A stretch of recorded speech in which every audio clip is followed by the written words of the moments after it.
Good evening and welcome to another edition of the Go Mode Podcast Biweekly Seed. This is the Biweekly Seed for episode 31. I am Lumaga. I am joined by my co-commentator, RalenTankir. Ralen? I am doing fine, and I am expecting an exciting race here, because this is not just the normal, usual race you are going to see, but how are you doing? I'm doing very well. I'm also excited for this. We have a little bit of a interesting setup.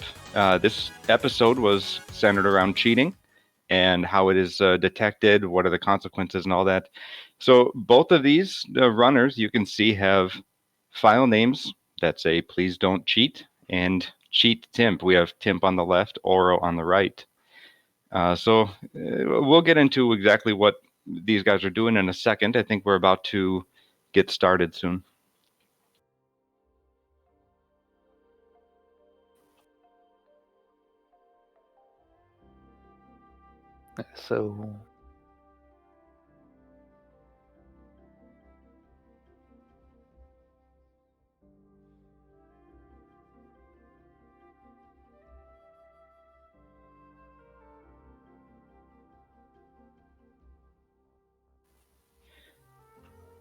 So we are going to get started, but with this particular edition of the biweekly seed, there was the option to use the spoiler log that was made available. Some people used it and some people have not. Timp and Oro have not seen it, so they are going in blind.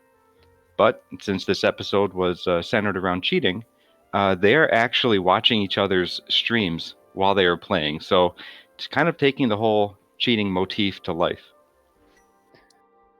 yep, and to be in the kind of impression those two are, I have not looked at the spoiler log myself, so I don't know about it either.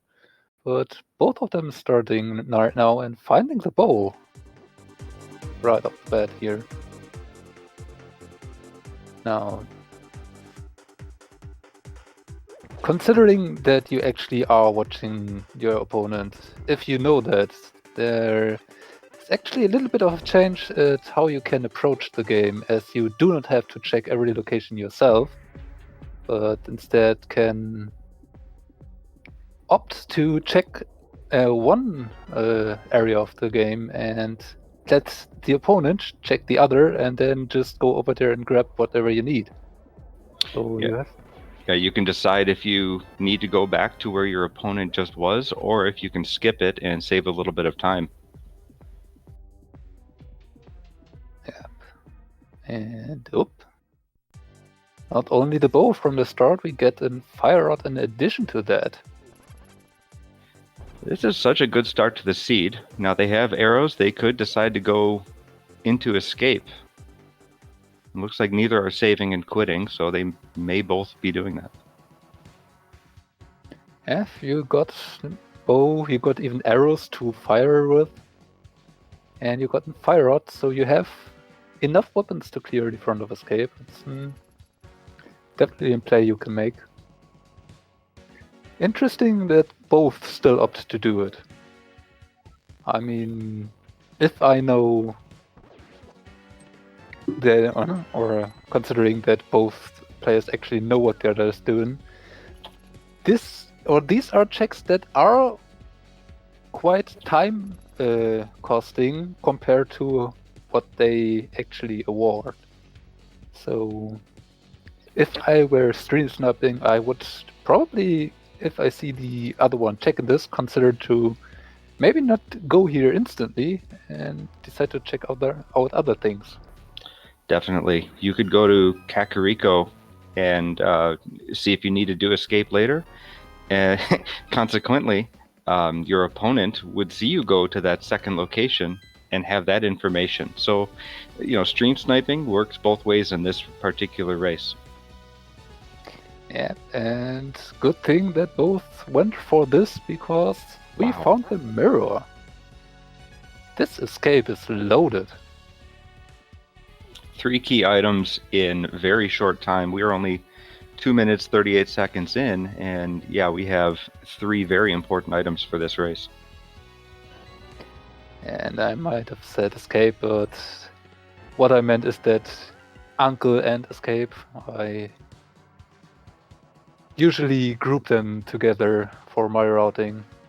Have to be a bit careful about that, as we have only the mirror in escape itself here, so yeah. But again, both of them going for the Dark Cross here.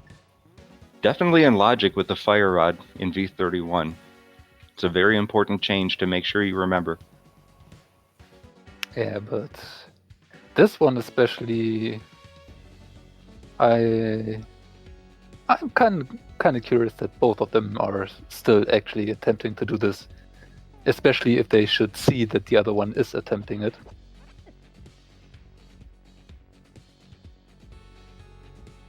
Oh, and Oro misses the torch apparently, so has to do it now completely in the dark.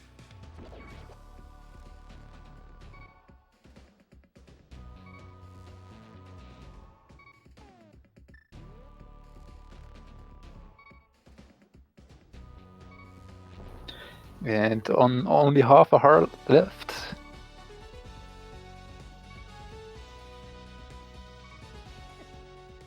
Now these are relatively short dark rooms to go through, but at an early stage of the game, you have rats running around and snakes running around.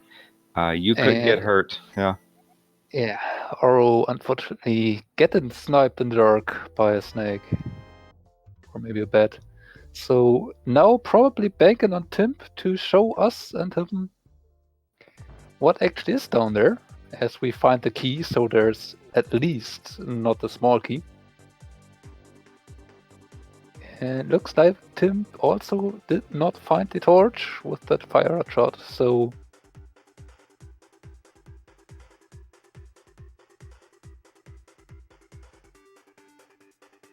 Timp also taking a death. It's a challenging dark room if you're not familiar with the locations of the torches. And out of magic, Timp deciding to not go in for the second attempt. Also, with no sword to orientate yourself in the dark, it is really not easy to get around there.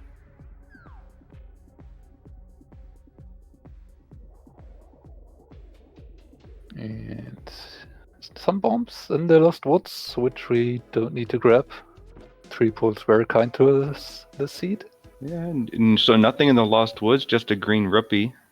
And if Timp were watching the stream very closely, he would know just to head to another location.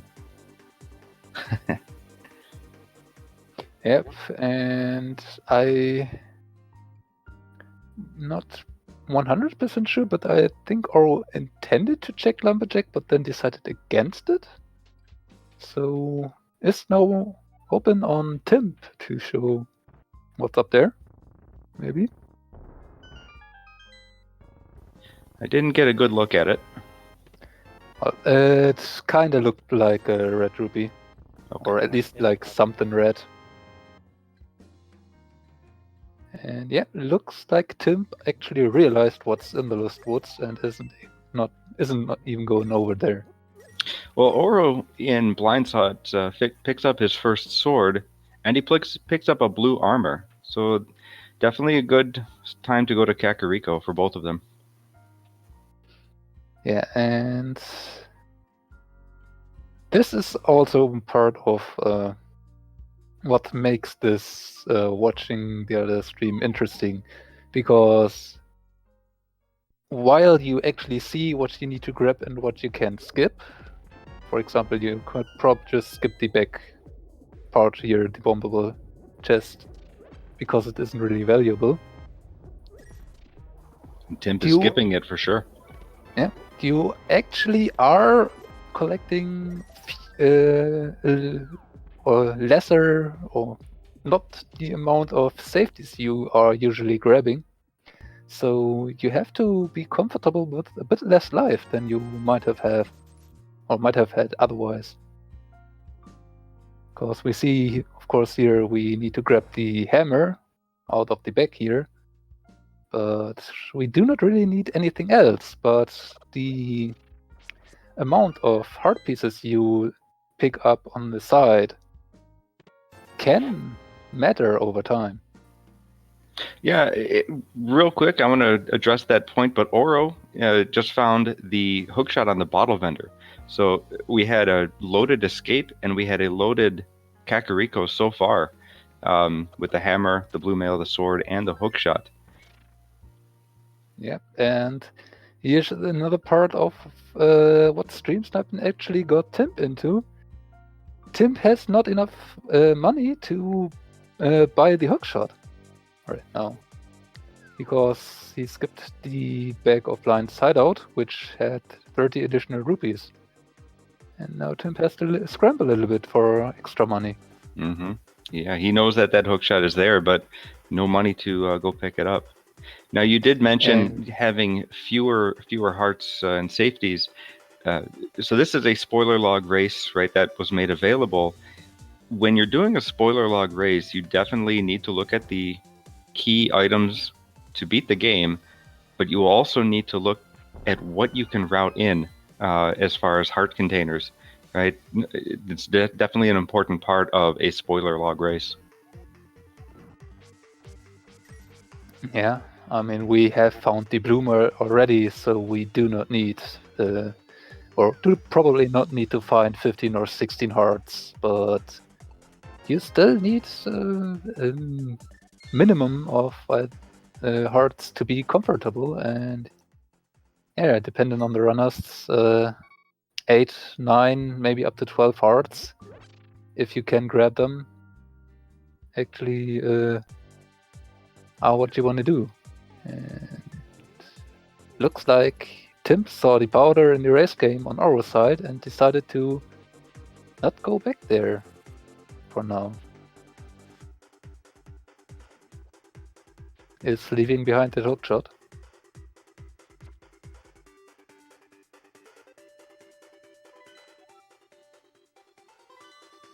Well, he knows where it is. He can get it any time once he gets 100 rupees.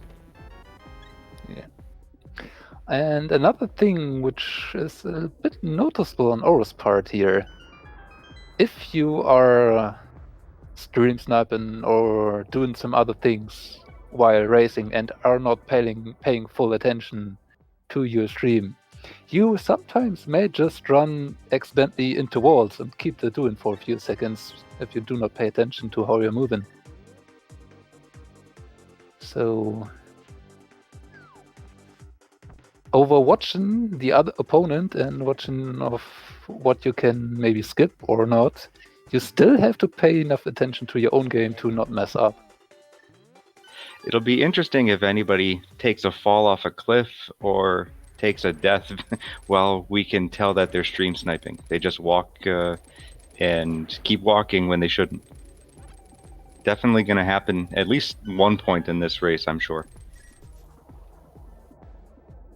Yeah, and that's even something that is not or reserved for stream sniping and such. Even tracking, when you're moving attention from your game away to your tracker and try to click things, that can happen to you all the same just doing that. So yeah.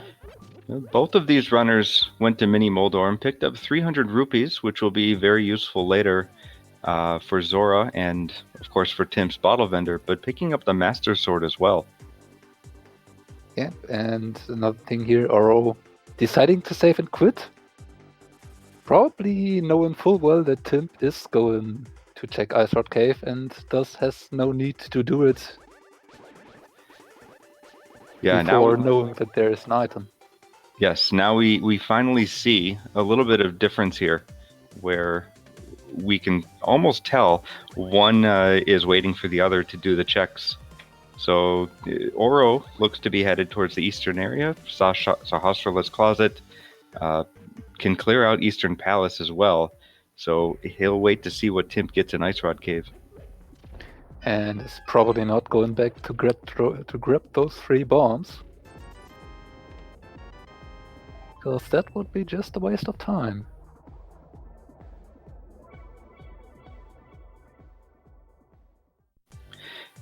Now, despite them stream sniping and maybe waiting for one to check certain locations, they are restricted on where they can go, right? They don't have, at least Timp doesn't have, nobody has Death Mountain access, actually. They don't have the flute or the glove.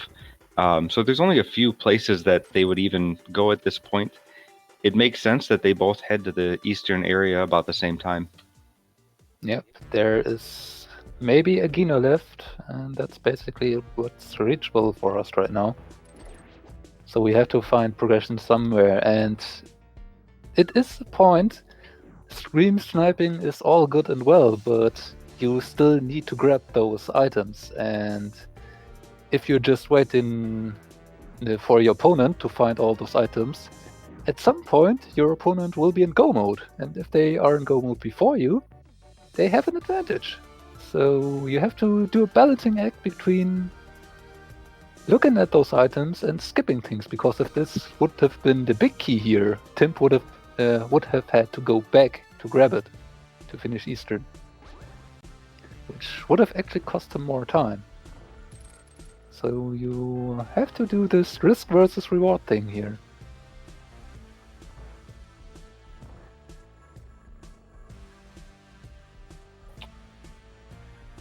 Of course, Oro with the hookshot can actually do this room a bit faster. So grabbing the big key and closing the gap a little bit here.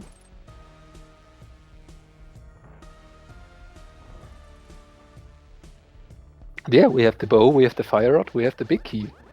The armor skill is now actually in logic here. Yeah, these runners are going to clear out the dungeon for sure, and then depending on what progression they get, we'll see where they can go. Oh, it's not this art piece here, or might skip. Nope, grabbing it. There is still value to those hard pieces, especially if they are on the way, so skipping all of them outright is definitely not the right thing to do. With the delay in the stream, I don't know that there's any advantage of them doing stream sniping necessarily when they're this close together. Although Oro went back to the back of Eastern Palace, is going to do Armos first, see if there's anything in the big key chest. Yeah, for things like the big key or the chest before, this delay actually at this point might come into play, but Oro knew that there are two paths to take, and this is the second time Oro is intentionally skipping a check that takes a bit more time in favor of letting Timp just do it. Will be interesting to see if this is a pattern that is repeated. Ooh, that's a good find for Timp. I don't know if Oro is going to make the time to go back there, because there's another sword somewhere in the world, but it definitely helps Timp. Yep, it definitely helps Timp, but it's still not our progression.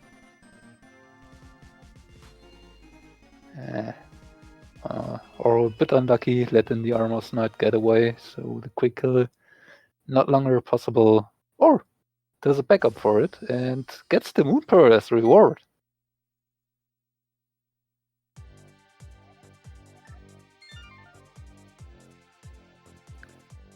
So what does that Moon Pearl actually do for us?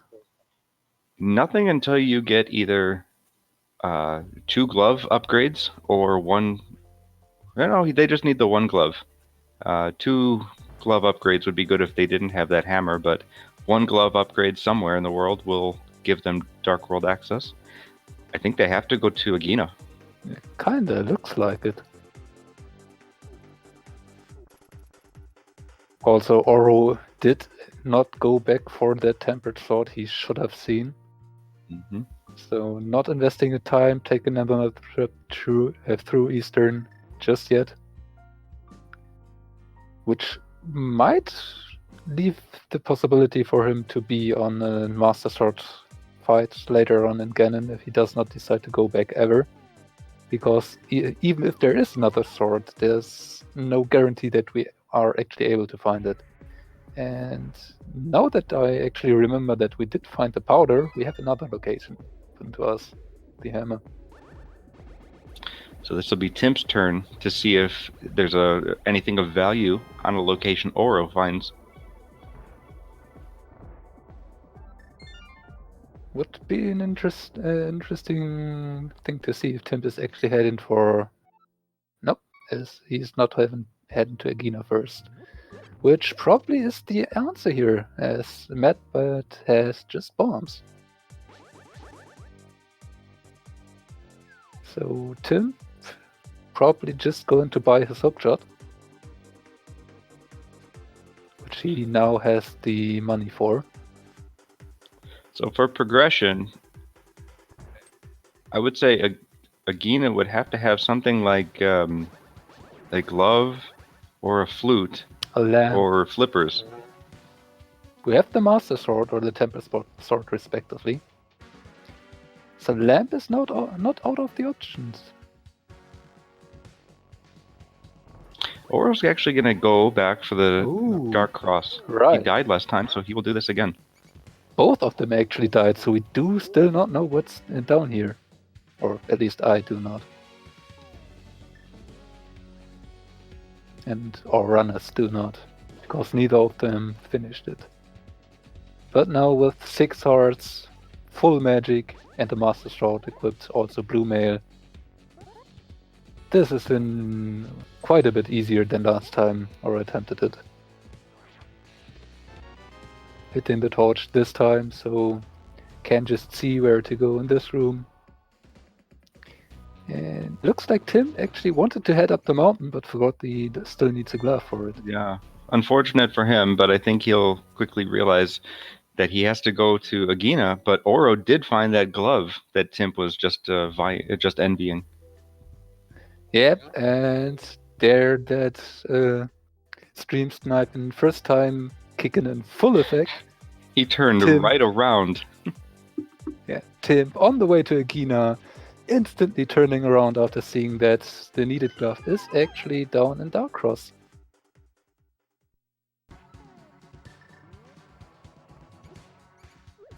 This is actually a great showcase to see, because things like this. So this was the cheating episode of Go Mode Podcast. Things like this were mentioned.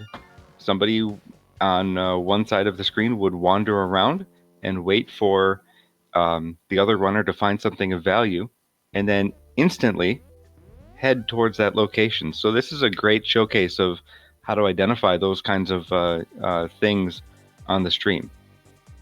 Yep. Also, Tim now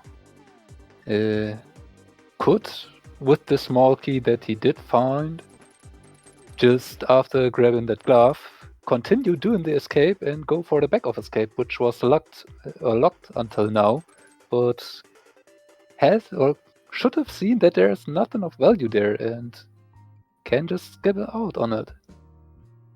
So things like this, maybe right here Tim would have just taken the way over to the drop down. Has no need to do that anymore.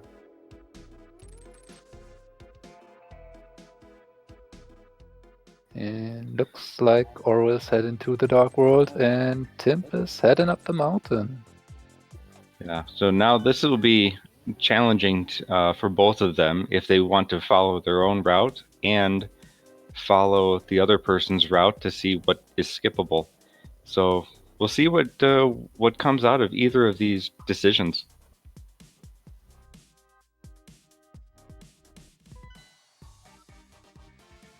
And looks like Oro does seeming to wait on what the old man is actually turning out to have.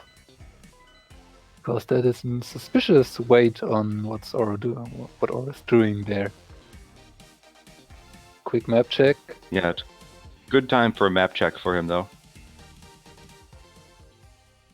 So I have seen the red crystals in Thieves Town and Swamp.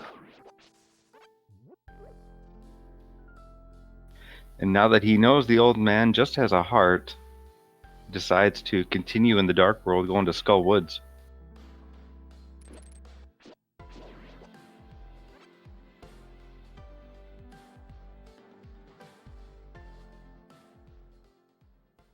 Spectacle Rock on top, just some bombs. Inside, just a hard piece. So whenever Oro decides to head up the mountain, he can just go straight over to Paradox Cave or head for Hera instantly, however he wants to route it.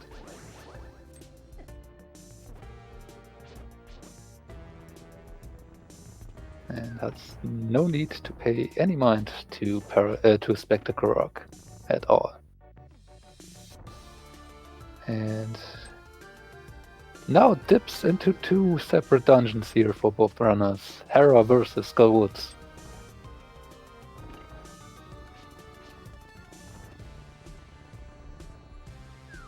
Let's see if there's anything of value in here.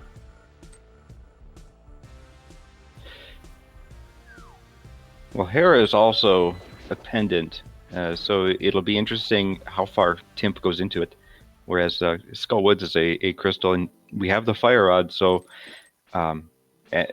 despite just having the Master Sword, maybe he will complete it now, maybe he will not. Well, the way that Oro takes is at least indicating to intent to kill the moth. Which is on 6 hearts Blue Male Master Sword. Still not an easy feat, especially with no fairy or potion to save it. And Tim just grabbed the book out of Hera and decided to not climb the tower just yet. Instead, checking the tablet first. Now, Hera is in fact the green pendant, so Kellen Molder still rewards you with an item.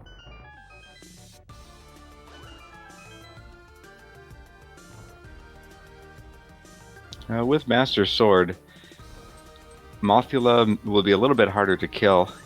Oro should know where the Tempered Sword is, so if he has trouble, he knows where to go find some backup. Yeah.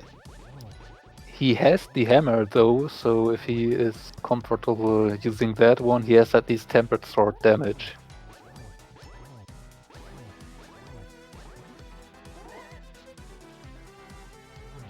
Yeah, the hitbox on hammer though is a little bit wild, and you have to get fairly close to get a hit. Yeah. Alternatively, you can use Master Sword spins to get that tempered damage in, which is a little bit easier. But on that moving floor with the spikes, still not an easy feat, but Did very well. Oro gets it done. Yeah. Meanwhile, Timp is about to hit up Moldorm on his side of the screen. Yeah, with the Tempered Sword, that should be not too big of a problem.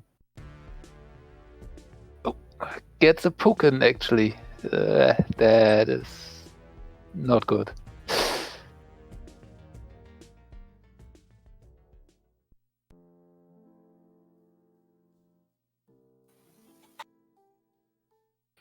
So we have seen our two items in Hera. One of them is the book.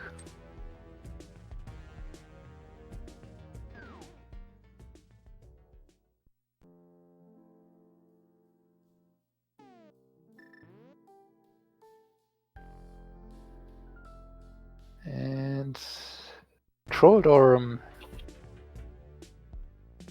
doing its best attempt on being mean.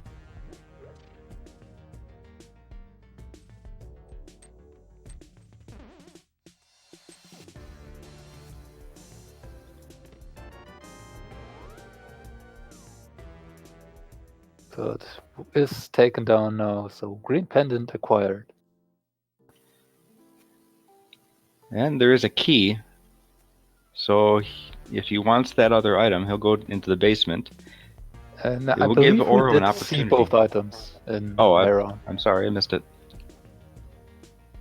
Yeah, as our tracker, LadyBoxthief, indicated, I believe there were just 3 additional bombs alongside that book. So there's no need for the basement, but it's still the green pendant. And It will be interesting to see when Tim is actually deciding to turn that in, because turning in it too early and it being valuable actually tells Oro to grab it at a more opportune time, maybe. So knowing that your opponent is sniping actually does make this play interesting, but Oro does find the flippers in the front of Skullwoods. But Swamp Palace Crystal, those will need to be grabbed at any point, and ooh. So two very good finds, the Flippers and the Titan's Mitts, which are going to open up this seed in very different ways. So very interesting to see, which path is going to yield the most. Yep, but also Oro has now the information that the mids are actually on top, on Death Mountain, so can use that information as a way to plan his routing, because we can finish complete Death Mountain trip in one go, aside from Turtle Rock here. As we do not have the means to get in or the means to continue in the dungeon right now.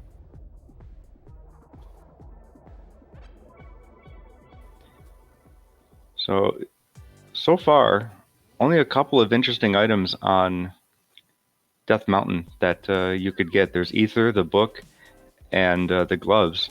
But Oro picked up his second bow in Graveyard Ledge. He was headed that way.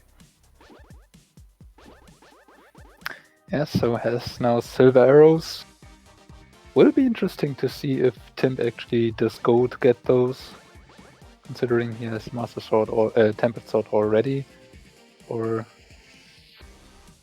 yeah, that is an out-of-the-way location. If it were something in the way, on his way to another place, sure. But Graveyard Ledge is one of those places you have to be intent on going to.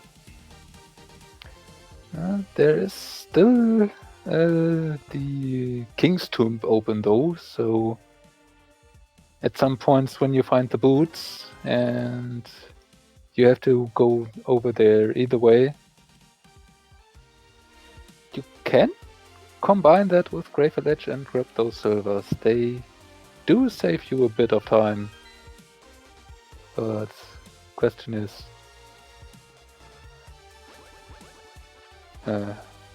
really, how much time will they save Timp, and is it worth it?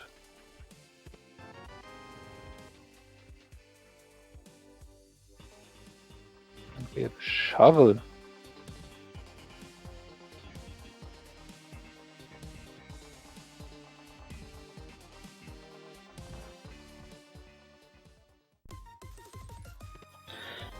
So really, what would the next place for them to go be? It looks like Oro is heading.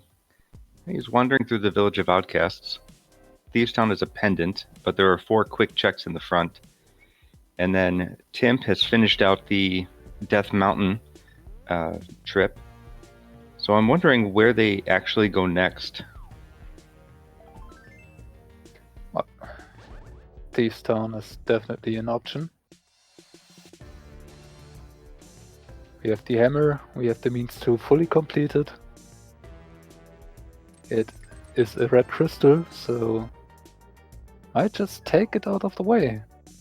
You have to do all 7 crystal dungeons after all, even if you know where the respective items are. And Timp now has the advantage, if he goes for it, to know exactly where the big key is. Also, having the mids found already can use the faster way to get to the portal here. Also, he could just attempt to grab the flippers and clear out the moth first. So saving a bit of time here compared to Oro. Yeah, he let Oro do the scouting. So if he was paying attention to both his and Oro's streams, he could go to this first chest in the right and then, yes, go take care of Mothula. Which it looks like he may do. Yep, also just grabbing the flippers here. And heading straight for the moth, I believe. Yeah, so the scouting here coming in effect for Tim. But conversely, it will come in effect later for Oro when Oro decides to take the trip up the mountain. Because Oro might never actually go into Hera to grab that book, he know that is there. Because we still do not know if we really are needing it.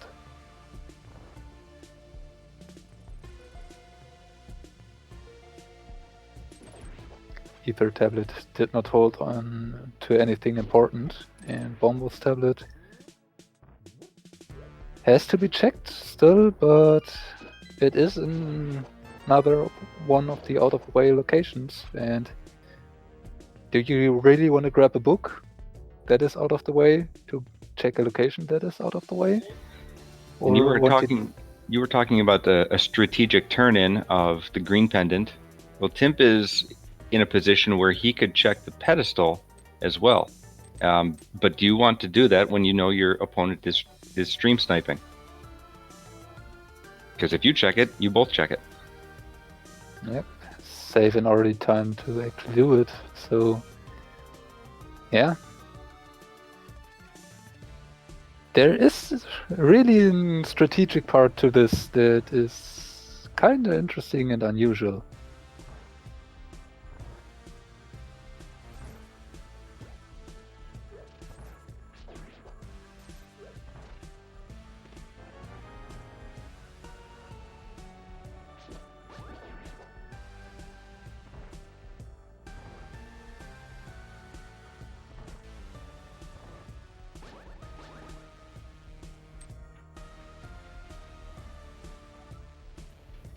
So Tim took down Mothula very quickly with a good fight.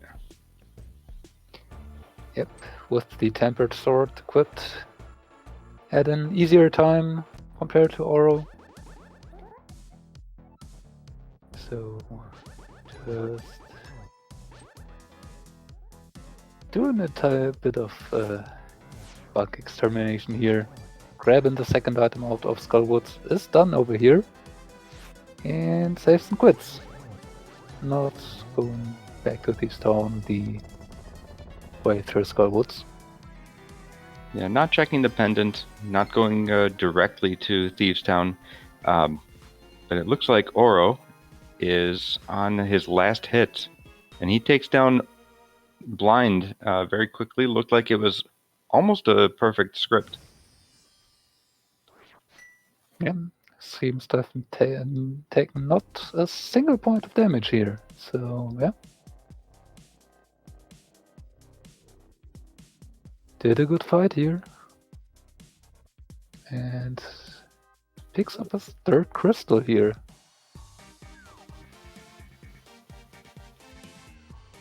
Now, Timp may have made a small error, and he's going back into into Skull Woods here. He was just there, but he saved and quit. Yeah, this looked like a mistake, and that turnaround actually makes more sense considering he has done everything there is to do in Skullwoods, and just should head over to Thieves Town here. You know, it could be he was trying to remember that what was the second item in Skull Woods, if he saw it or not. Maybe he just was trying to decide if it was something valuable and didn't see anything on Oro's stream, or maybe he just forgot. But Oro went to the dig game and is doing some of the South Dark Kakariko. Only found a shield, did not pick it up. Yeah, no real need for shields. So if you can dodge them, why bother with the lag frames they cause? And yep. Look at that, Timp just takes the big key and does not get the other chest on the left. Goes straight to the back. It's almost as if he knew that there is not enough value there.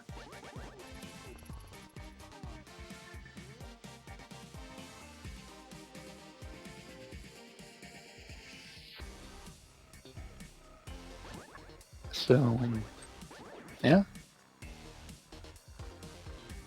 Oro probably continuing to Hype Cave and then probably clearing out a Swamp Palace here. Can just fit it into his routing now that we have Mirror, Flippers, Hammer and Hookshot acquired. It is the second red crystal here. Yeah, and if he gets that second crystal early, that opens up Pyramid Fairy, but he'll check Hype Cave first.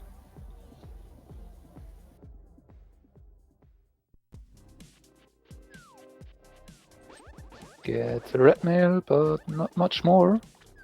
So...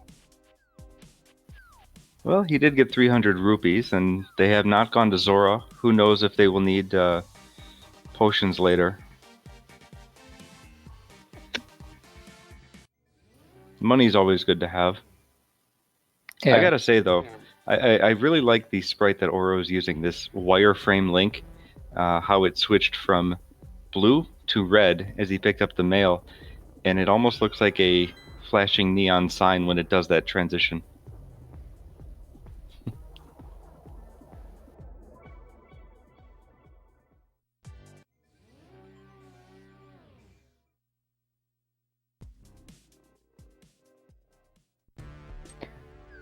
Yeah, so continuing on in our race, what do we actually need to find? I mean, we still need to find the flute. We need to find Quake, which I assume is the entrance to Turtle Rock. Yeah, so Quake is the entrance to Turtle Rock. You will need to find the cane, and it's likely you will need to find a lamp unless both runners are comfortable with all of their dark rooms. And they need the ice rod, so still plenty to do until we think about go mode. Yeah. Now, I am pretty sure at least Timp is actually having maps of the dark rooms open for himself, as Oro just scrapes a music instrument here out of the first chest in Swamp, or second chest. First chest after the small key.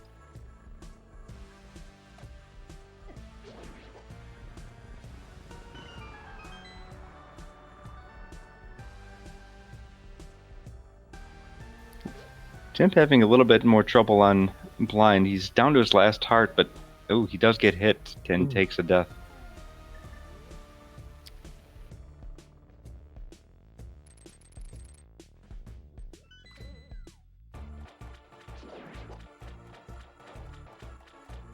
So you spoke about potions that will will be helpful later on. I seem to remember that we actually had a bottle up on Lake Heide Island ready to be grabbed. So it will be interesting to see if our runners decide to head over there at some point. Or if they're comfortable enough with just their hearts they have on them. So there's a bottle for sure, but Timp is going to go for round 2 on blind. And Oro deciding, no, he will go straight to the back. We'll see if he'll do left side later. Or maybe he will wait for Timp to do left side. That is an interesting question now.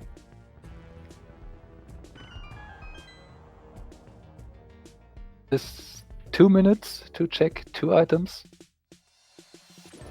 Oh, and Timp taken another death to blind in the third phase or third cycle. Yeah. Being on only 7 hearts does make an effect here. So skipping a few heart pieces you might have collected otherwise. Maybe showing little price to pay here. Yeah, and when he restarts the dungeon, he only gets 3 hearts. So he doesn't even have the full complement of his 7 hearts. Well, I think he gets 5 hearts actually, or at least 4. So you do not get full hearts, but you get at least a good amount. on every try. Or going back for the big chest here in Swamp to just pick up that compass.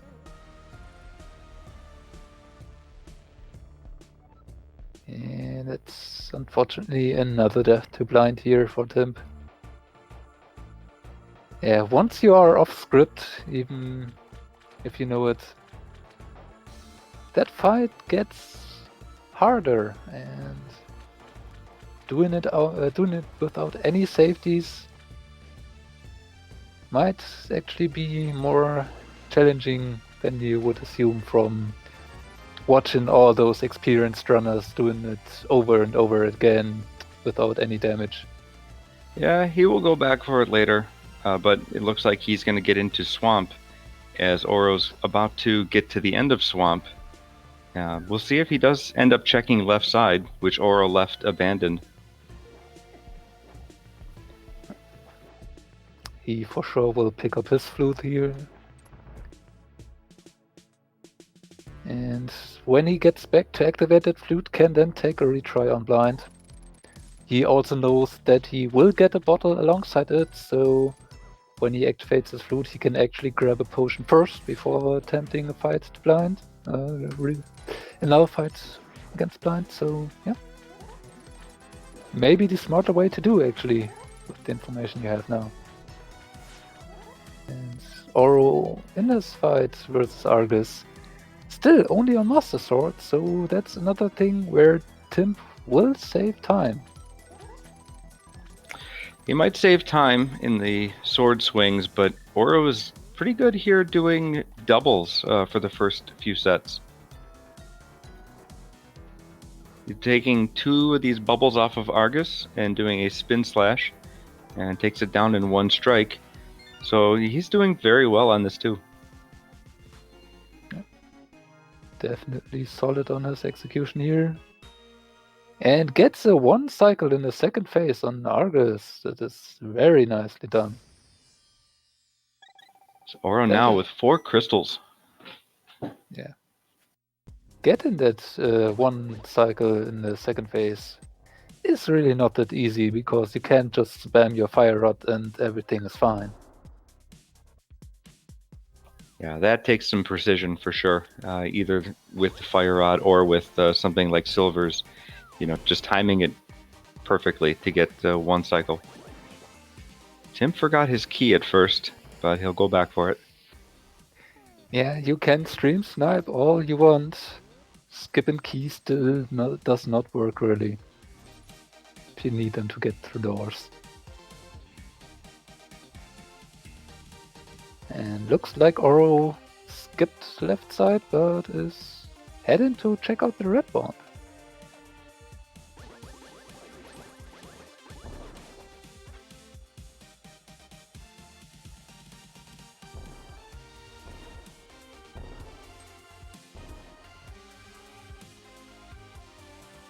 It's just a natural play. You're right here after Swamp Palace, and the bomb shop is just north of you.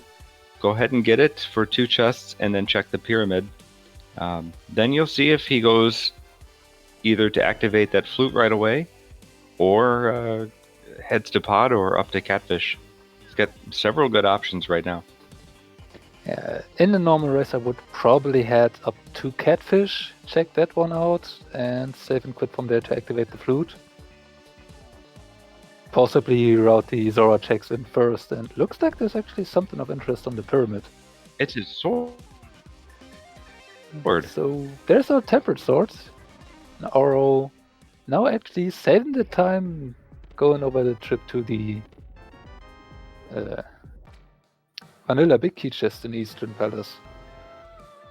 So there is scouting coming into play for him to help him out.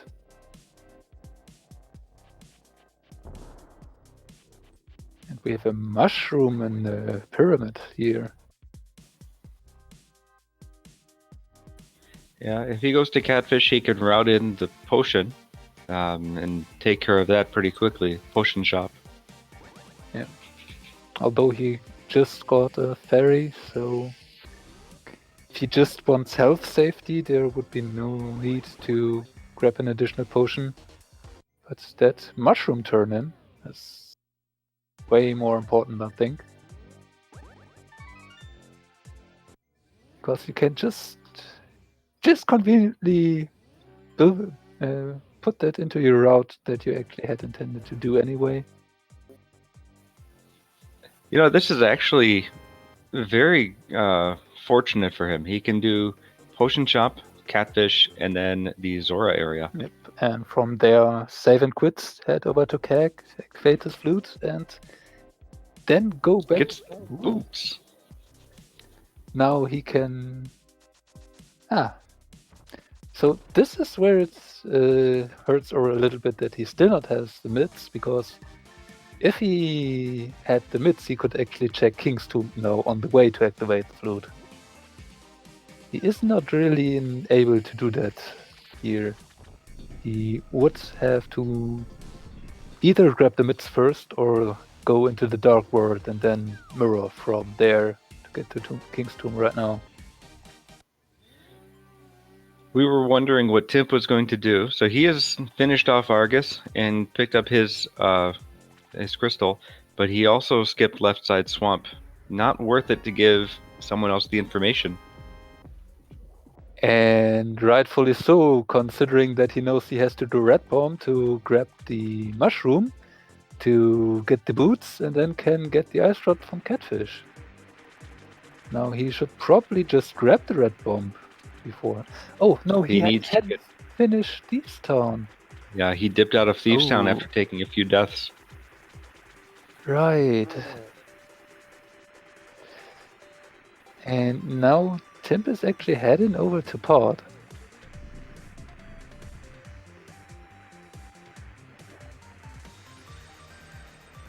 So this is actually...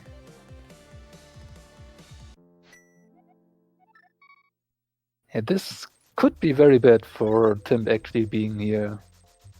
Now, he can turn in the green pendant, but at this point he will also give Oro that information if it's important, and it's just a bugnet, so gives Oro the information to not do Hera. Yeah, just take the book out of Hera and leave the rest of it alone. But he'll go into Pod, and Pod itself is not a terrible play, but knowing what we know, Thieves Town is really where he wants to be. Yeah, he wants those boots. And he wants them rather sooner than later. As Oro is picking up a second bottle with the red bomb from the Bonk Rock, with the red goo from the Bonker Rocks. So Oro should be now relatively fine on safeties.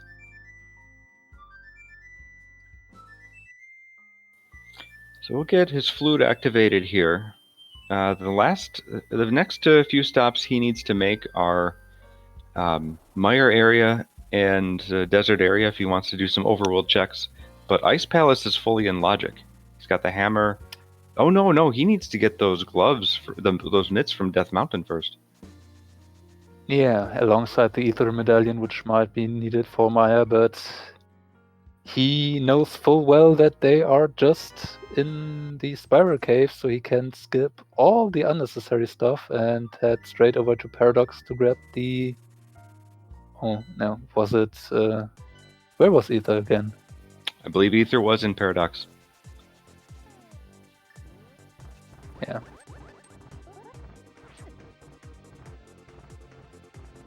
So he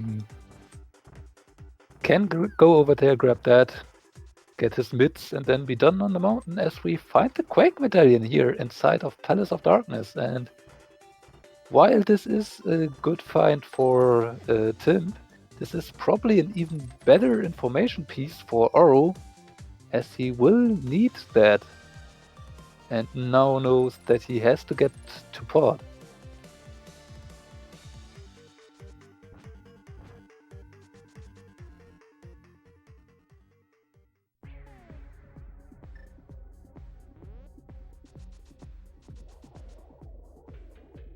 So I do believe there were only those three items, the book, Ether Medallion, and the mitts in all of Light and Dark Death Mountain. So very few things that Oro will have to do. Looks like he's skipping Paradox Cave entirely. Or maybe he'll come back for it. Might go to Spiral Cave for it. No. It's interesting where he's going. I mean, Ether could have also just been in Hookshot Cave. It has been a bit of time, so. Oh, Tim just found his lamp. Lamp being in Palace of Darkness, quite the classic one. As Oro just grabbed his mitts, and now probably just going to grab that Ether medallion, if he remembers where it was. And indeed, seems like it was in Paradox. So he's heading back there. It's on the other cave of Paradox, so you might head up to the top of the mountain first, through Dark World, through Super Bunny. I'm not quite sure. And maybe he's actually not quite remembering what's in both of those caves anymore. So if you are not taking notes on what your opponent did, you may actually forget some of those lesser important items, like an Ether medallion, which you might still not know if it's even required. Yeah, there's only so many things your mind can process at once, and it's hard enough executing well on your own stream. If remembering somebody else's stream on top of that is another challenge. Yep. And Tim didn't just check Paradox 5 minutes ago. It was about 30 minutes ago, or maybe 25. Yeah, so, yeah. Just a red rupee in the shovel spot. And there's the Ether medallion that Oro still needed to grab. Stocking up a bit on money, and it looks like he's not done on the mountain just yet. So maybe he didn't get the TR medallion, which Tim checked, being Quake. He may have already had that information from Timp. Yeah, but he should have also the information that Quake is over in Palace of Darkness, so he has nothing to do on the mountain right now. Cannot get into Turtle Rock. No, the only other thing left is to get the book if he so chooses, but we don't know how useful that is. He might end up fluting to Ice Palace or Meyer area. Yeah, I think Meyer area is probably the next bet. You want to know if you need another medallion or if Ether medallion is the needed one required for Meyer, because you are pretty close to go mode here at this point. And I might have spied a... No, that's a Bombos. So we're still looking for that medallion.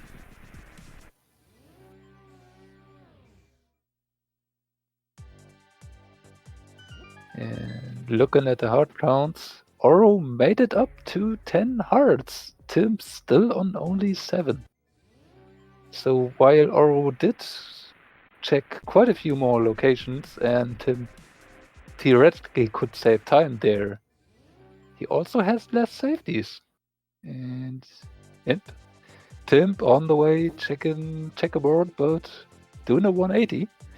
No need to check it if Oro is just doing it. Exactly. Oro did the work for him and did not have to go through the screen transitions, but he did make Oro go check Desert Ledge. He didn't go check it himself. Yep. Save him a bit more time here and there. Still, Tim does not have those boots, and every second Oro has those boots and can use them while Tim cannot. Oro is just getting a little bit further ahead. So... Well, they do happen to be in the same location But Oro does have that fourth crystal, so definitely has an advantage at this point. Certainly from the boots, but even a crystal advantage. Yeah.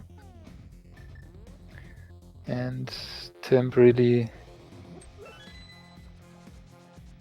should head back over to Thief's Town as soon as possible. Although it might actually not be required. Because Desert is not boots locked. And yeah. That Pyramid Ferry just led to the boots, so that does not have to be done. At least from what we know. Perhaps not, but you're starting to see the difference of one pulling away from the other. So Yep. Timp has to be feeling that a little bit. Now, Desert is just a pendant, or It is a pendant, but they only found the one item. yeah, but at this point, oh, okay, we are searching for bombos, right? But still, you could get into Turtle Rock, which has 5 items in itself. We have access to Mimic Cave.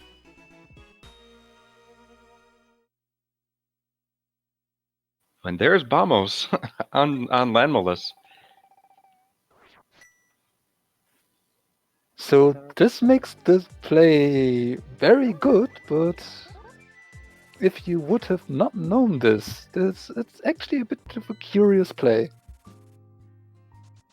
At least when you would do it in a normal seed, because it is almost on a pendant landmo, while you could actually full clear Turtle Rock right now.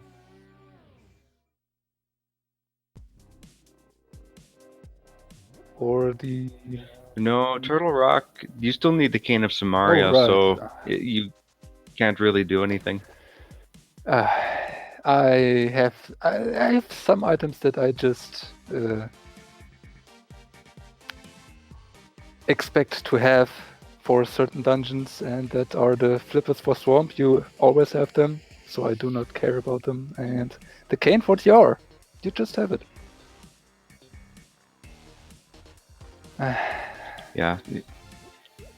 There's some items you just kind of expect to have because they unlock so much. There's very little time you have in the game without them, like the gloves, right? So, yeah, I definitely understand where your mind is going with that. Yeah, so considering that we actually could not go into TR, that play to Lenmo actually does make way more sense now. Because it's really pendant Lenmo and you are already here, versus doing something like Smith Chain.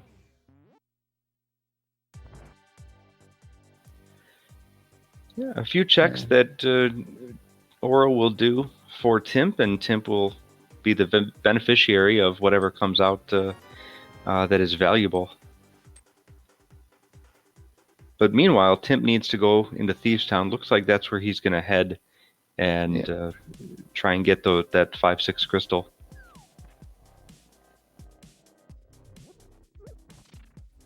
You can definitely tell when one of them is looking at the other one's screen, because as you mentioned, they have been bumping into some walls and stalling a little bit, stutter stepping.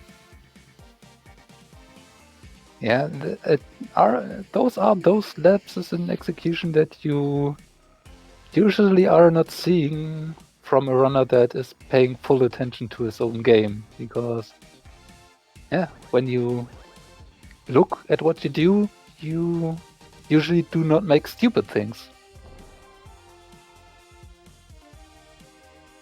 At least not intentionally. So...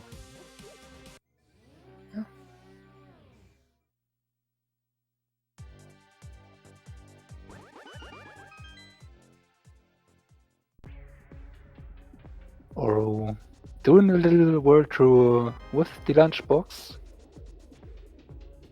bringing the king in his tomb something to eat. I don't think the king will be eating much of his lunch at this point. But he was holding on to the Cane of Samaria, so Turtle Rock is fully in logic. And I believe that means go mode for Oro, if he remembers Quake being in Palace of Darkness.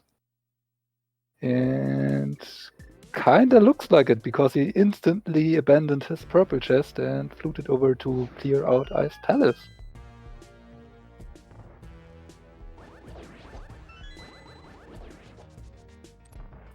Yeah, you're right. Quake is his go mode item, and he knows Lamp is over there, so he is kind of in no mode, which is usually reserved for the commentators.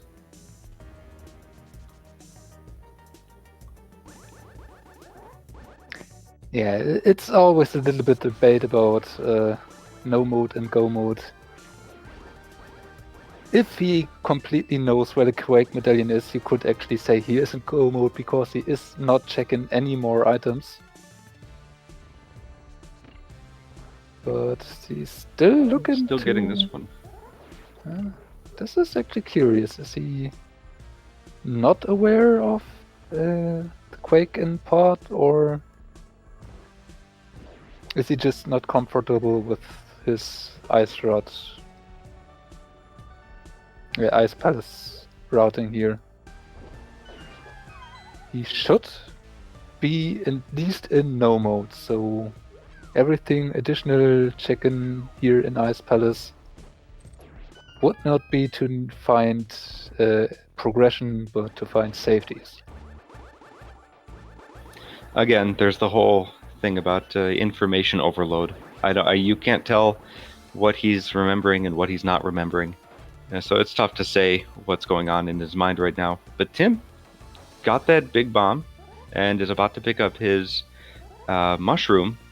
So then he'll be en route to the potion shop to get his boots. And then Catfish. And then can grab his Ice Rod from Catfish. And after that, he can just head over to King's Tomb to grab the Cane of Samaria. Looks like Timp is actually picking up that gold sword that he should know is lying over there.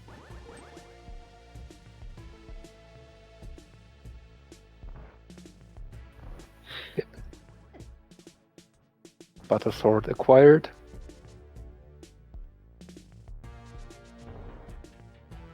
So interesting, we were talking about Oro being in kind of a no mode or go mode situation. Timp actually was in the same position because he had items that Oro they both kind of ended up in the same position at the same time once that Cane of Samaria was found. Yep. And the way it is located is actually working in Tim's favor, as he can pick them up all close together, and already has that pot. And yep, getting noted on that he could even grab the silvers if he just wanted to. Yeah, with the gold sword, he'd be okay to do silverless. I think both of these runners are comfortable with silverless for sure, but Oro does not have to worry about that. Still, silvers do save you a bit of time on that last phase of Ganon, and also on the fight against Vitreous, which has to be done. Oro making very quick work of Cold Stare with the Fire Rod. Having picked up half magic along the way, it is a nice strategy that you can just fire away. And Timp saves and quits, and is leaving behind that cane.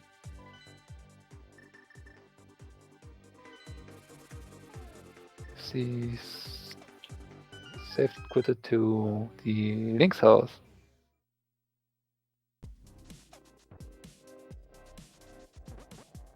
So not picking up his Cane of Samaria just yet.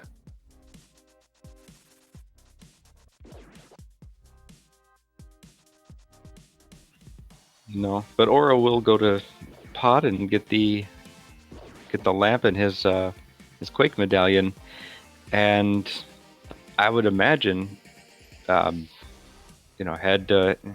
it's debatable which one you go to. Since this is a 7/7, I would imagine he goes to Meyer first, and then takes TR as his last dungeon. That is usually the better way to route it, as it saves you a trip up the Death Mountain, which is quite long. So saving that up to 1.5 minutes maybe is probably well advised if you want to be fast. You do want to be fast in this race.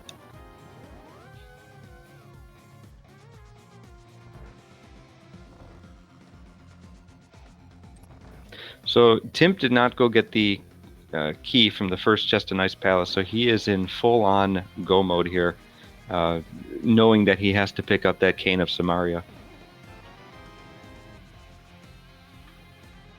Yeah, without the cane, he has to do the bomb jump, or he would have had to grab that key actually to attempt to do Ice Palace in the intended way.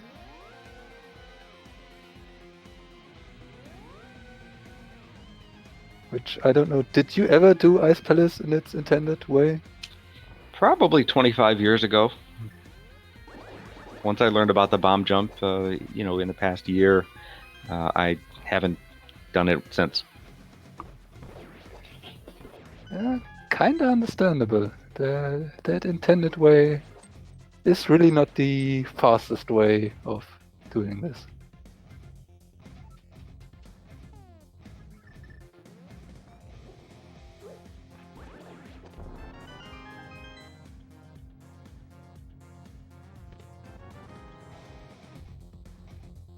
And Oro clearing more out of Palace of Darkness than I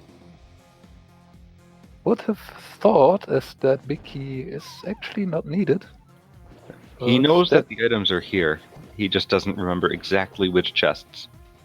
That's my assumption. Yeah. That is probably it. I mean, grabbing that full heart actually isn't that bad, because it is an additional heart. That can be quite valuable if you are only on 11 hearts, although on red mail.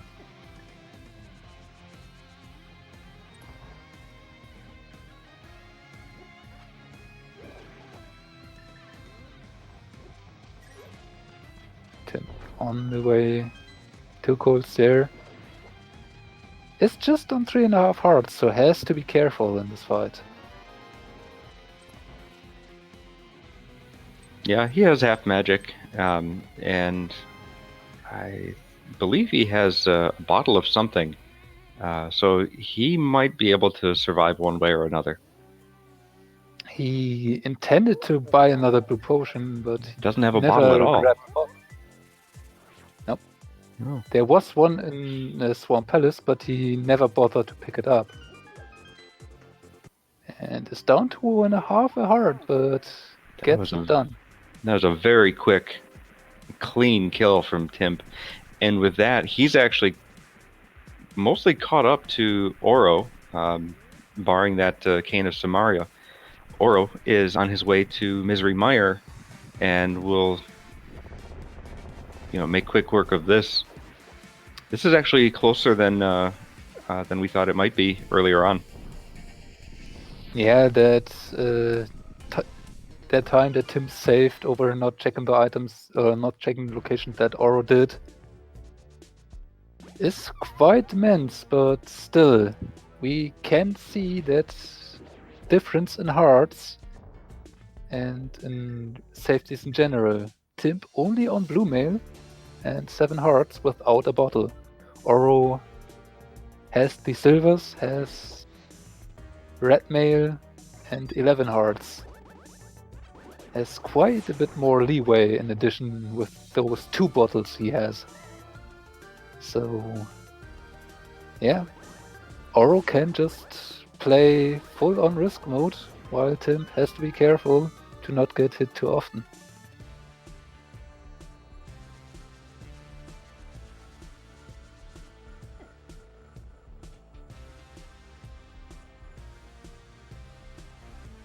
Now Oro's going to find the big key first, most likely, since he's already about to check a chest or two. So Timp might be able to avoid maybe a firelock chest if Oro happens to check that.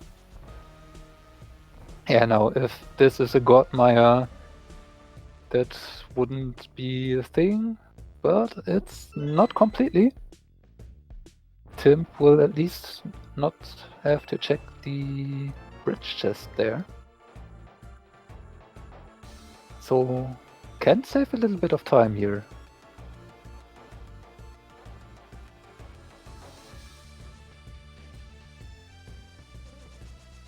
And nope, not a Godmire.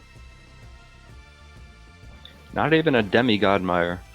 And you still need some small keys to get through here, so Timp will follow in the same steps. Yeah, but Timp can just grab that one small key from the pod or from the bridge chest, whichever he wants to, and go over to the left side.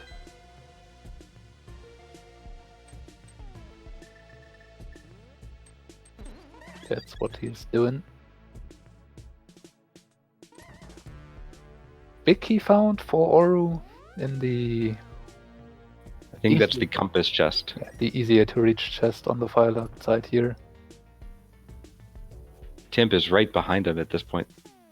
Yeah. Should have seen the information by now.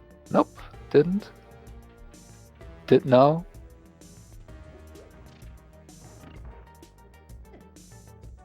So yeah, there we could see the little bit of delay that there is still from Oro finding it to Tim actually seeing that Oro found it being visible, because Tim could have gone straight to that big key, but he did an additional turnaround in that room to stall for time to see what's in the chest. Now is Oro's not trying to set up spooky, is he? No. He just probably wanted to place the cane of Samaria block, or the Samaria block, in a way that he would have just have to do a cane dash to let that block hit the switch while moving up, but didn't really get the position or the timing for it.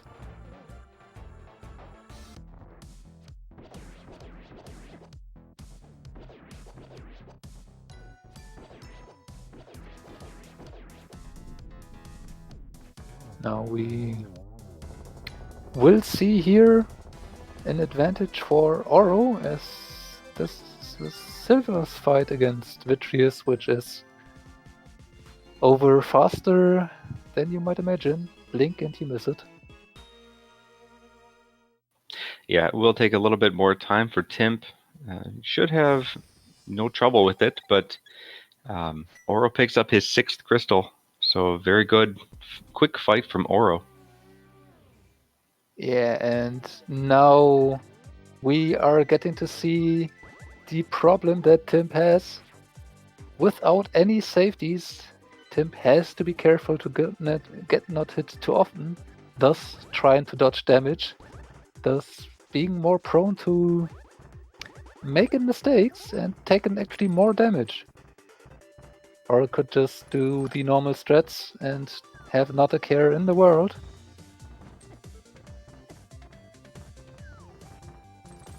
Oh. That's exactly what you're talking about too. Yeah, Timp not being able to do a damage boost strat here, or having neither the cape nor the cane of Burner to make this fight a little bit easier. Tried to play it safe, and it didn't fully work, and is paying the price for that.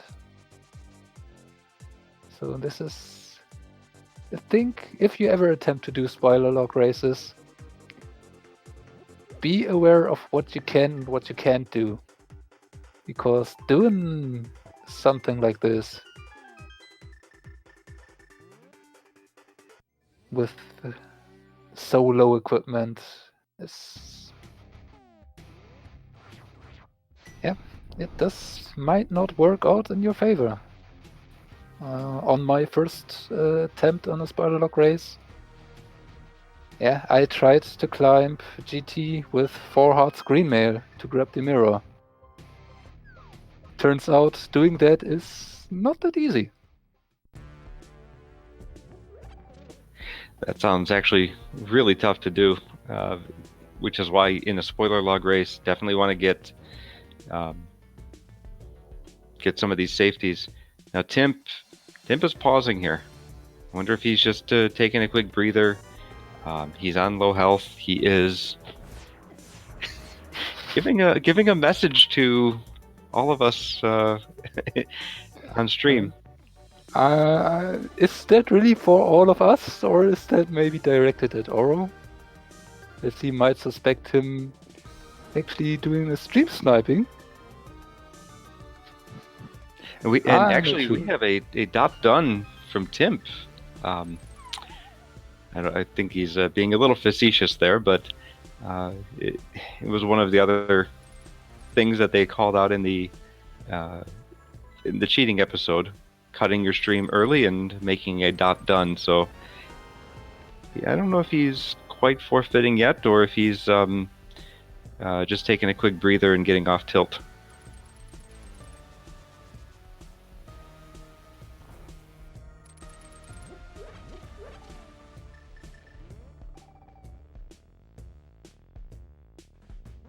Yeah, I mean, this wasn't really a nice seat to Tim, who actually joined us here for an interview now. So yeah, maybe you got your question answered. Hey guys. Hey Timp. Hey. So I don't I don't like to cheat. That's why I forfeited, because I don't like to cheat. That's the only reason that I did that I forfeited. It's because cheating is for losers. So I take it you were not watching Oro's stream. Okay. Nope. Interesting. Any thoughts about the interesting routing choices you may have made, like abandoning a few checks mid making them? Well, I just wanted to follow my my gut, my intuition. It can take me a lot of different places, So I would be walking towards a chest, and something would just tell me like I needed to go the other way, So that's what I would do. Yeah. So that play when you headed to probably Agina because you needed to find some sort of progression, but then decided to go over to Dark Cross instead. Yeah. Was that it? Yeah. Well, it's just V31. Getting the fire rod early. The logic incorporates that Dark Cross there, and I was walking to Agina, like you said, and suddenly I was just like, oh, I just remembered it basically, and so I I immediately turned around and went to Dark Cross. So, and again, that was just really good intuition on my part, I think. Yeah, you have to trust your gut in those situations. Mm-hmm. And it really paid off for me too. So you were having a bit of trouble in some spots, and I think part of it was lack of safeties. Any thoughts on the struggles you may have had in blind, which would have been very useful to get the boots earlier? Yeah, well, so I wouldn't say troubles so much. I wanted to make sure that I challenged myself, because I wanted it to be like a close race, So a lot of the safeties, I did skip them. I was a little too flirtatious with disaster there, as you saw, and I did have some trouble there, but it wasn't because I skipped a lot of chests, but it wasn't because I knew that there wasn't any progression in there. because like how would I have known that, you know? No, it was just more. I wanted to challenge myself. Really was the thing. So I do have one more question. Is your controller working all right? Because I saw a couple times like you were, maybe running into a wall, or sometimes you had a bit of a stutter step. Is your controller connected just fine? Yeah, actually, I'm glad you said something. Honestly, I'm glad you said something because like there probably were a lot of problems with the controller. Like, and like now that you say that, like I'm thinking back and like, yeah, there was a problem with the control. There were several problems with the controller. And I think that was also, obviously that was giving me a lot of trouble as well. Were those controller problems. Definitely not ability related. I don't even know why I just said that last part. Of course, they're, controller problems. So, next question. Well, GG on the .done. This is a very quick seed for you. It was, I think, it was sub 120, and Oro's finishing up on Trinex. Did a very, very quick Trinex kill, but you blew him out of the water here with a 120 win. Right. Yeah. I mean, he's a great runner. GG to him. Congrats to him. Obviously, he's doing his best out there, and I respect that. But sometimes it's just about who types .done into the chat faster, and this time that was me. So. Yeah, .done will win you the game. Yeah, exactly. The win is awarded to the one who does it first. So yeah. Right. Yeah, and I did. I mean, I definitely typed it. You can go back in the chat log and you can see I typed .done before anybody else did.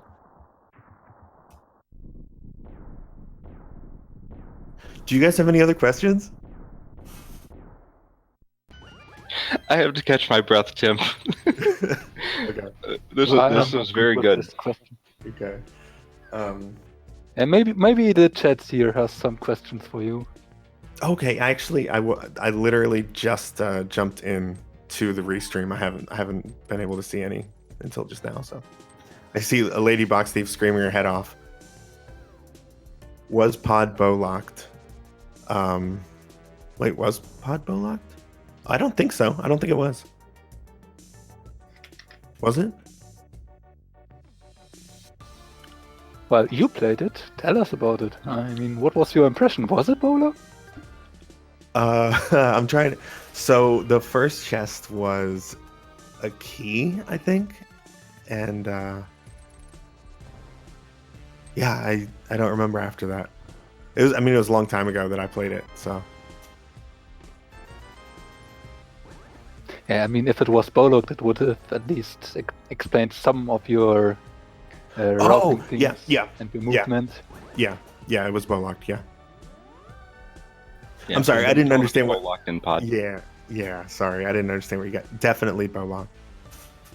Yeah, that makes way more sense. Thanks for the correction. So, Tim, what was your collection rate on this? Your screen hasn't come up just yet. 69. Awesome. In a spoiler Nice. log race like this, and actually you went in blind, so that's a very good collection rate for a seed like this. Well, thank you. Did you see where Big Key was? I mean, of course I know, but I forgot. Did you see? Which one? The NGT we picked up in the Stalfos room, which I'm probably sure you picked up there. Right, Stalfos room. Yeah, I was about right before you said that. Like I was about to say Stalfos room, and like you said it, and I was like, oh, okay. So yeah, I mean you probably went for the Dark Magician routing there, heading straight to Stalfos room. So you picked it up. That's what it was. That's what it was. Yeah, thank you. How else would you manage that time? Because Oro would have been quite on your heels if you would have spent more time in GT. Yeah.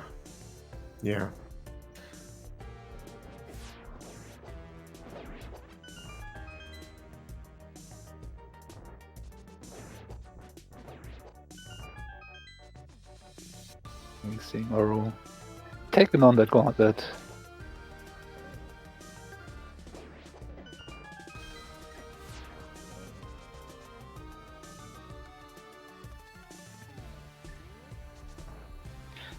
Yeah, so while Oro is tearing through this gauntlet, actually, why don't we, give a quick shout out to the people working on this stream tonight. So, again, thanks to the Go Mode podcast team for letting us use the stream tonight, and thank you to Amarith for hosting our restream. LadyBoxthief is our tracker. I am Lumaga, and my co-commentator here, who's doing a lot of great work with me, is RalenTankir. And thanks so much to our very skilled runners, Timp and Oro, for putting on a terrific show for us in this race tonight. You're welcome. They have put on quite an show of their skills, so leave them a follow if you want to see your top tier Link to Past Rando playing here. They're probably always willing to put their skills on display. Actually, I'm kind of tired. I'm going to be done probably for a little while. But if you want to see me play in another, 3 or 4 weeks, yeah. Do you think you'll be able to stick around to chat with Oro? He is just about finished with the gauntlet and headed up the stairs to Mini Helma room. We'll see how he does on Ganon. I probably have time to watch him do Ganon once. If it's more than that, I don't know. I don't know how long I can stick around.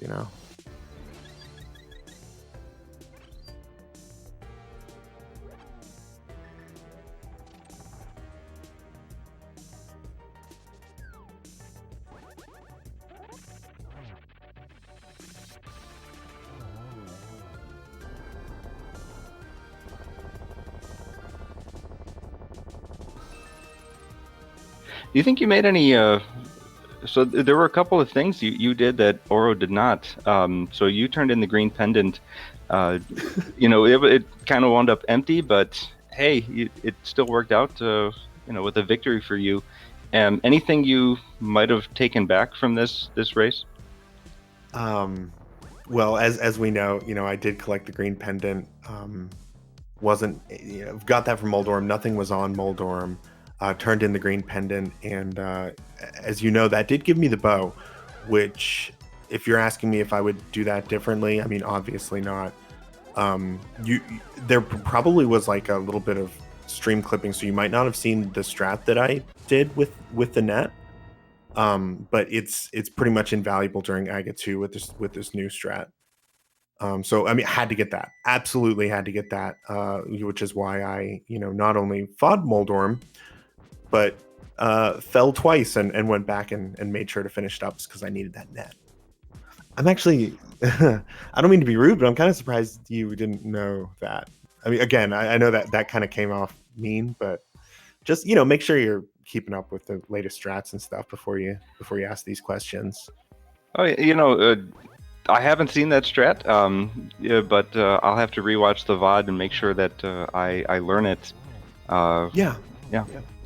Cool. Good. That's what I'd recommend. I see Amarith had a question about fighting blind, going off script. Hit the nail right on the head there. I was for the challenge, and thank you for recognizing that. It was absolutely for the challenge. Didn't have any invincibility items or anything like that. That was part of it. So I don't want to interrupt here, but I kind of do. Right now, Oro is taking on Ganon, and he's already in phase 2. So he's got his tempered sword, and he picked up silvers. So he's in phase 3. He's gonna make pretty quick work of Ganon here. Oh, those are Graveyard Ledge? Those were on Graveyard Ledge. Did you check Graveyard Ledge? Yeah. Oh, yeah, okay. Because I didn't think you ended up with silvers, but you just thought. I didn't need them. I got butter sword. I figured that out by process of elimination, just by reading the seed logic. Like, that was the only place I didn't check where the logic could have filled them in. That's how I knew. I mean, it was on Graveyard Ledge. You could have just seen it and said you don't need it because it's for the challenge, doing Vitreous without silvers. Right. You had the gold sword, so why do you need the silvers for Vitreous? Right. Yeah. No, that's kind of. I guess that's what I was thinking. Yeah. Very nice triple of Oro here to finish out that fight. That was a great finish. Good job from Oro. He is just going to cross the bridge, and we have Oro here for an interview. GG Oro. Hey, GG Timp. GG Oro. Nice work. Good effort. Thanks. That was a. Hang on, I have your stream up still. I mean, I have another window playing audio that I need to close. Okay, should be good now. Yeah. So GG. GG. Yeah, it looks like you beat me by about 14 minutes. That's amazing. Yeah, it was about 14 minutes or so. We've just been hanging out here, talking about essentially kind of how I pulled it off, which is practice. A lot of practice, a lot of reading the logic. I studied a lot of your VODs, to get a sense of like kind of the things you would do. Yeah, so you know how to like counterplay me a lot. Exactly. Yeah. So that that was probably the most invaluable kind of prep that went into it. Yeah, I mean, there was this one telling time where you actually decided to check out the vanilla big key chest because or wouldn't go there and got rewarded for it with an additional sword. Oh, which one was that? Oh, in Eastern. Eastern, yeah. That was Eastern. I probably looked like some sort of like fortune teller or something because I skipped the first chest, I think, basically making Oro have to check in, just watch his screen to see what he would get, and I broke the fiction. I'm sorry. I actually do want to talk about this, and so I kind of like forced him to check the first one, and it ended up being Compass, and that was awesome. And he basically forced me to do the dark room loop, and it ended up being a sword. So that was like I was feeling really good during Eastern. Yeah, I was kind of like, all right. I actually missed the fact that you skipped the chest that had like a map or compass in it. But so I was like, hey, wait, how did you get to the hookshot room before me when you don't have the hookshot? Yeah. But that explains it. Yeah, that was how. But then it was kind of cool because you had the hookshot, so you kind of made that up like right away.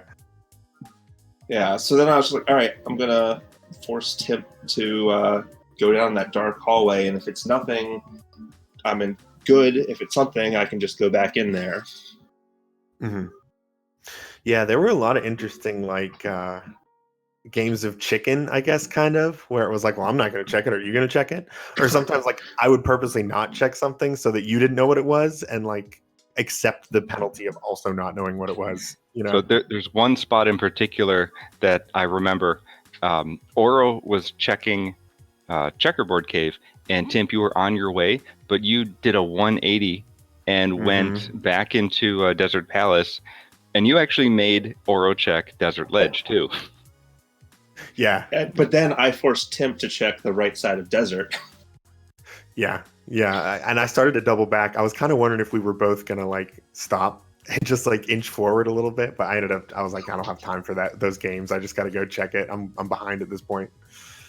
So I want to tell the story of why I did Moldorm and fell on it twice and continued to do it. It's because, and I did disclose this, so full, disclosure, in putting together the spoiler seed and also, running the Discord, I'm still seeing, when people come in on the spoiler channel, I'm seeing their title cards or their like ending cards or whatever. And I remembered seeing green pendant filled in for like all of them, or at least that's what I thought I remembered seeing. So I was like, I'm going to use this secret little knowledge that I have and do something that I know is way out of left field, especially once we were like 30 minutes into the seed and I saw that I was behind. But I guess I misremembered it because we actually didn't need that green pendant at all. So that's why you never cheat. That's why you never try to cheat, because it always comes back and bites you in the ass. Or just cheat better than the other person is. Yeah, or just cheat competently, unlike I tried to do. I saw the only thing I saw you get out of pod was the lamp. So I was looking at your tracker later on when the only thing I needed was Quake for TR. And I was like, oh no, I have no idea where that is, and Timp has it marked. Well, the only place he's been that I haven't is pod. So I just kind of went in and like basically full cleared it from back to front until I got, because I was planning on never going to pod. It's like, I don't need the lamp. Yeah. Yeah, okay, that makes a bit more sense because we were asking ourselves why you actually bothered to check a few more chests than you had to, because you left behind the purple chest after doing King's Tomb, so you kind of knew you were in go mode somewhat. Yeah, I knew that the purple chest wasn't going to be the answer. I knew I wasn't going to invest any time in that unless you did and I saw what it was. I wasn't going to be the first one to do that. But I have a general question about this, right? How hard was it to keep track of both your execution and the information you were getting from the other person? It seems like a bit of information overload, and trying to keep it all straight would have been a challenge. Yeah, I was just about to say, even before you asked that question, I was going to say like that was really hard. And when Bro was talking about seeing that I suddenly had marked Quake, but not knowing exactly where I got it, that's exactly what happened to me with the mushroom. Or not even the mushroom. I looked over and saw that he got the boots from the witch, and I was like, "Oh crap! I didn't see where the mushroom was." So I opened up the spoiler log and looked at it. It's still been tough. And that's how. And then I also looked up the ice rod because I missed that one too. So it was really convenient to be able to just go do mushroom to ice rod. And honestly, that almost kind of like equaled us out a little bit. We were both kind of headed to Meyer around the same time, but then I had like 7 hearts. Did you see where the silvers were? Yes, I did. I saw that was on Graveyard Ledge, but that takes a long time to get to. So I pretty much knew that was out of the question. Yeah, as soon as I got it, I was trying to hide it. I didn't put it on my tracker, and I deselected the silver arrows from my menu so that they would always show as wooden arrows, hoping that would just be something that you wouldn't piece together. Did you do any other kind of tracker deceit? I was running 2 trackers, but I tried doing it, but I ended up just ending I miscounted an item in Swamp on purpose, and I accidentally put Ice Palace as the red crystal instead of Swamp. I noticed you did that. That almost got me because I was pretty much only using your tracker for the like crystal and pendant count to keep that straight. Because I looked back and like you had Swamp as the red crystal. I was like, okay, maybe yeah. So I didn't check again, but I looked at your tracker and made the correction on mine. Mm-hmm. Yeah, I wasn't I was definitely using your tracker. Like if I missed a chest, but now that you marked something, it's like, oh well, I definitely need to go there. Generally, because I know he found something. But I was like, well, that'd be a pretty good way to mess with me too, wouldn't it? So, but hey, seriously, GG. This was really actually very difficult, but also really fun, especially like the first 30 minutes before I started to like bang my head against bosses. It was really fun, like trying to anticipate like what you do and make you do stuff and stuff like that. Like force you to do things for my knowledge and vice versa. It's an interesting way to play rando that I would be interested in seeing, like, a stream snipe. I don't know, not necessarily a tournament, but like some sort of event where that's allowed, just because of the metagame of trying to force checks onto your opponent and stuff like that. Yeah, it was really cool. Like that situation I described where like I realized that the mushroom was essential, but I had no idea where you got the mushroom. Like if I hadn't looked that up with the spoiler log, like I would just have been I would have been retracing all of your footsteps until I found that, So like it's brutal to not be paying attention when that's part of the game. Yeah. But yeah, it was definitely fun. I'd recommend it. Yeah, and the way that this would have turned out was quite interesting because with the early Death Mountain trip to get the mids, you actually had a very nice opportunity to route everything together in the end, and also getting the Quake earlier, which was the reason you actually made or could have made up so much time, because Oro, for being able to grab the Cane of Samaria, had to either go to the Dark World first and mirror to King's Tomb, or go to Death Mountain first to grab the cane to then can go over to Maya. You could just do the Ice Rod boots and cane grab in one go if you would have wanted to. So this kind of chicken with the diversity on your routes, where you could you also could just grab the flippers and head straight for the Moth and Skull Woods and just grab the big key out of Thief's Town. I mean, that's kind of interesting how the diversion put you back close together in the end. So. Yeah.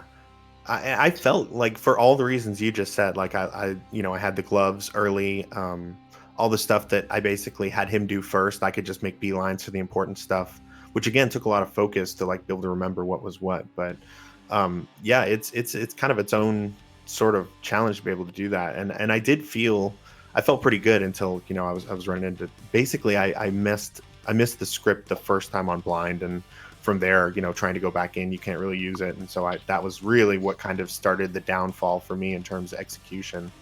But up until then, even with the differences in route, I felt like I had enough of a different set of items that I could still pull it out. Yeah, and when I saw that you got the myths up in Spiral Cave, I kind of was, in my mind, I was like, okay, I know where that is. If I see anything that's myths locked, then I'll go there. But in the meantime, the mountain's not in logic, so I can keep working, and eventually I hope I'm going to find the flute before I find the lamp. And first chest I check in Swamp was the flute, so I was hoping to make my checks, just push whatever advantage I had with the items I had. It's like I can get more checks done, I have more safeties, I can just keep pushing dungeons while you do overworld stuff. And yeah, it's an interesting meta that can develop out of this. Yeah, the one thing I didn't expect was the safeties. It's a strength to have your opponent go first, because you can weed out the stuff you don't need. But it also tends to make you, like, I skipped a lot of rupee chests at the beginning, and obviously a lot of like quarter heart pieces and full hearts and things like that. Is that why you didn't get the hook shot? Yeah, I didn't have enough money, and I really wasn't sure what to do. I felt kind of flustered. I was like 4 rupees away, and I was like, well, I don't want to do a whole blinds thing and go down and get 1 blue rupee or 30 even, because that's gonna take forever. So I started upending some bushes and stuff, and finally just kind of sheepishly left and was like, okay, I just have to remember that that's there. And I don't even think that was too big of a deal, honestly, because again, you can make up a lot of time really cheaply and easily when your opponent has to go out of their way to do a chest that you can totally ignore once you catch up to them. So little things like that almost weren't even that big of a deal in a race like this, which is really interesting. Yeah, I think what you made up there was just skipping out on that Ice Rod Cave check, which was basically just the time you missed from having to go back to get the hookshot again. Yeah, exactly. Yeah. So. But, okay. So Tim, Oro, thanks again for putting on a good show. I don't know if any of you have any closing thoughts about this, or Ralen, if you have any closing thoughts on this. Well, I'd just like to say congrats again to Timp on your win. Thank you. And I look forward to you buying the first round. You got it, buddy. All right. Thanks, everybody, for another great stream. And much appreciated. Next time we'll get somebody other than me in one of these. Yeah, we're getting kind of sick of it. No, it was a good run. Fair. Cool. Yeah, so definitely check out GoModePodcast.com. Timp, one of the hosts, hosted along with Axial and Herfy Durfy. There's a new episode every other Wednesday.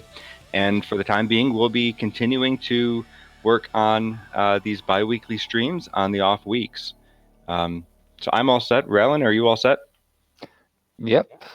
Great. I am all set. And I think the thing that we can take away from the seed is winning is whoever types .done in first.